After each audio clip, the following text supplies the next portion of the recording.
Olá a todas, olá a todos. Então, vou fazer um comentário geral aqui para o segundo ano dos Estados Unidos no século XIX, a expansão dos Estados Unidos, em que foi baseado, qual a fundamentação ideológica, qual era o quadro dos Estados Unidos territorialmente, ideologicamente, um pouco da política externa, né?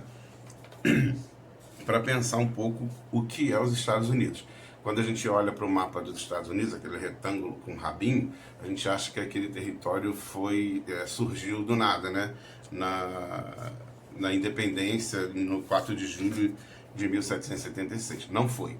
A expansão dos Estados Unidos se dá baseada na ideia do Destino Manifesto. O que era o Destino Manifesto? Era uma doutrina baseada em preceitos religiosos protestantes que acreditavam que os Estados Unidos eram o novo Israel de Deus.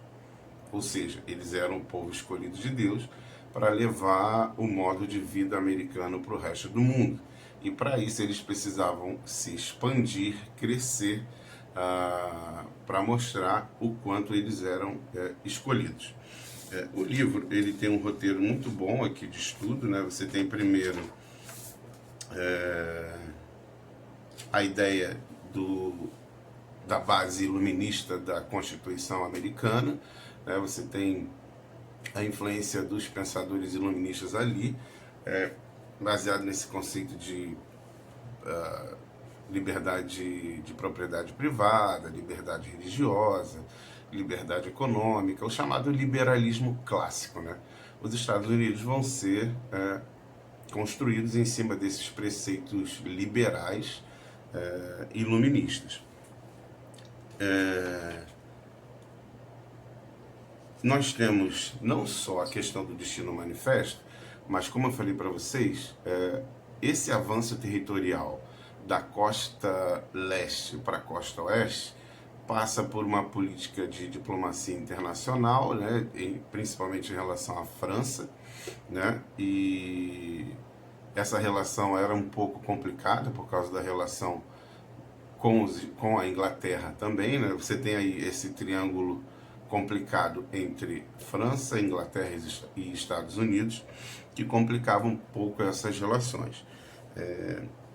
Então, esse avanço da costa leste para a costa oeste passa primeiro pela crença do destino manifesto, né, de que eles eram predestinados, escolhidos, e isso, infelizmente, norteia a política externa dos Estados Unidos até hoje. Mas isso é papo para uma outra conversa. Você tem aí na página... Aqui está 618, é isso mesmo?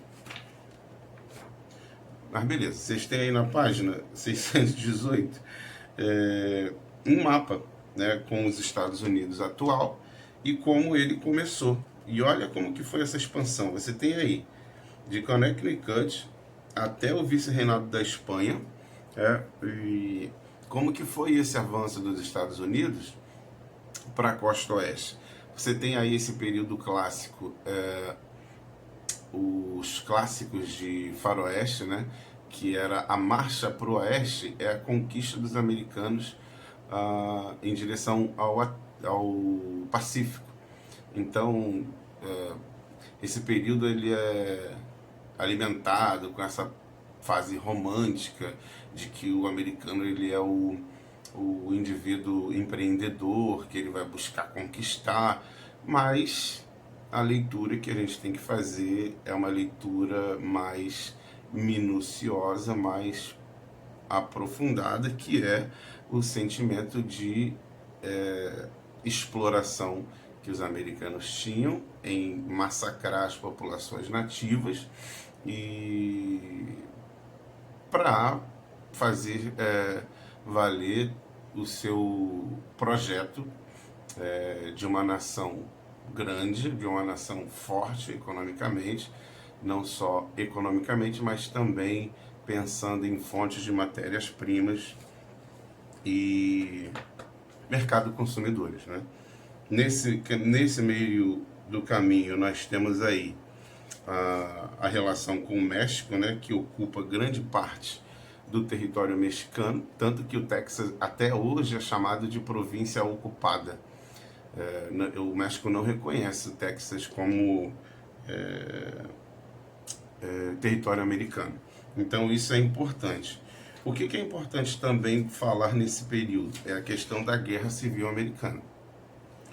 Os Estados Unidos conseguem a independência em relação à Inglaterra, mas internamente havia grupos distintos. Os Estados Unidos conseguem a independência baseado no conceito de liberdade, mas esse conceito de liberdade ainda era muito limitado.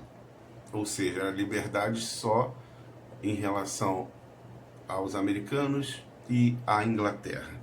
Não era um conceito de liberdade universal. Por que eu estou falando isso? Porque os Estados Unidos ainda tinha o sistema escravocrata. E uma das causas da guerra, ou uma das causas não, a causa principal da guerra era a questão da escravidão. Você tinha um norte industrial, você tinha o sul agrícola, e você tinha o norte com um desejo de ter uns Estados Unidos cada vez mais industrial, com uma classe operária consumidora, e se preparando para ocupar o mercado mundial e se tornar uma potência. E havia o sul, que era agrícola, escravocrata, que via como um absurdo essa integração da sociedade americana como iguais. Então você tem a Guerra Civil Americana entre Norte e Sul, baseado principalmente nessa questão da escravidão. A ideia do vídeo, gente, é tentar fazer um apanhado para vocês terem como se guiar dentro do capítulo, né? Mas claro que a gente sempre conta com a leitura de vocês para que a gente possa discutir, principalmente nas lives, como uma aula absolutamente normal. A questão da guerra civil deixa claro que os Estados Unidos são divididos em duas Américas. Uma América liberal, uma América que luta por igualdade, uma América baseada nos princípios iluministas e científicos. Se é bem que é discutível essa questão da igualdade, mas é um argumento econômico para se ter mercado consumidor. Mas você tem uma América racista, preconceituosa, né? Você tem uma América retrógrada, conservadora, religiosa, que também tem muita força. A Guerra Civil Americana foi vencida pelo Norte, né? E como imposição deu fim com a escravidão, mas o Sul não aceita isso de uma forma muito pacífica. A partir daí começa a surgir organizações que era contra essa integração da sociedade americana. Tem um pouco do mito, né, também, de que depois do fim da escravidão nos Estados Unidos, a integração dos negros foi maior do que em outros lugares, mas isso é um pouco de mito que dá para a gente discutir e é importante a gente frisar.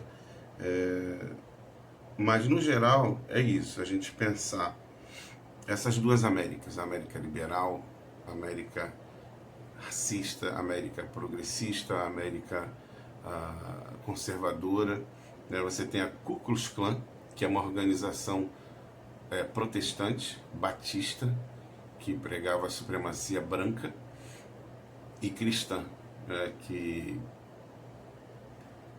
incentivou milhares de ataques às igrejas dos negros nos Estados Unidos, existindo até hoje em diversos estados americanos. Então, pensar a expansão dos Estados Unidos no século XIX é pensar toda essa problemática do avanço territorial até o Pacífico, com a marcha para o oeste, baseada no Destino Manifesto. E nesse meio tempo nós temos a Guerra Civil Americana, que lida com a questão da escravidão e acaba dividindo os Estados Unidos entre escravocratas e anti-escravocratas, anti-escravidão. Então, e como pensar os Estados Unidos pós esse período, nos remeter a uma discussão que nos leva até os dias atuais, principalmente nos Estados Unidos, mas infelizmente no mundo todo, que lida com essa questão do preconceito, do racismo, que alguns dizem não existir, tá bom? Qualquer dúvida a gente continua nas lives ou em outros canais. Um abraço.